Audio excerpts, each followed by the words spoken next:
ایک دفعہ کا ذکر ہے، ایک چالاک آدمی کسی سبب سے ایک کنویں کے پاس بیٹھا رو رہا تھا۔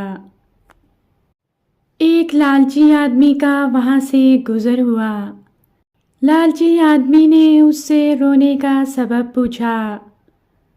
چالاک آدمی نے جواب دیا، میں اس کنویں پر پانی بھرنے آیا تھا۔ تانبے کا گھڑا میرے ہاتھ سے چھوٹ کر کنویں میں گر گیا اور میں اس کو سنبھالنے کے لیے جھکا تو میری کامدار ٹوپی بھی گر گئی۔ یہ سن کر لالچی آدمی کنویں میں اتر گیا۔ دیر تک وہ تانبے کا گھڑا اور کامدار ٹوپی کنویں کی تہہ میں ڈھونڈتا رہا۔ جب وہ نا امید ہو کر باہر نکلا تو دیکھتا ہے کہ چالاک آدمی اس کا بیگ لے کر بھاگ گیا۔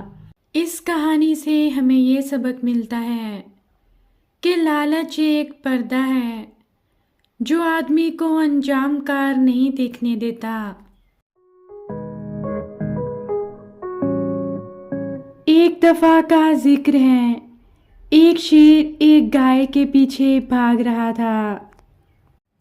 گائے بدحواسی کی حالت میں ایک گڈریے کے گھر گھسنے لگی۔ گڈریے کے بکرے نے گائے کو روکا۔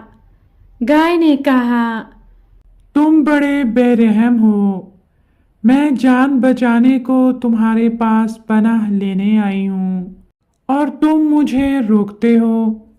بکرے نے کہا، میں اگر تم پر رحم کروں گا تو اپنی جان سے ہاتھ دھو بیٹھوں گا، اور اگر میں خود کو بچاؤں تو بے رحم کہلاؤں گا۔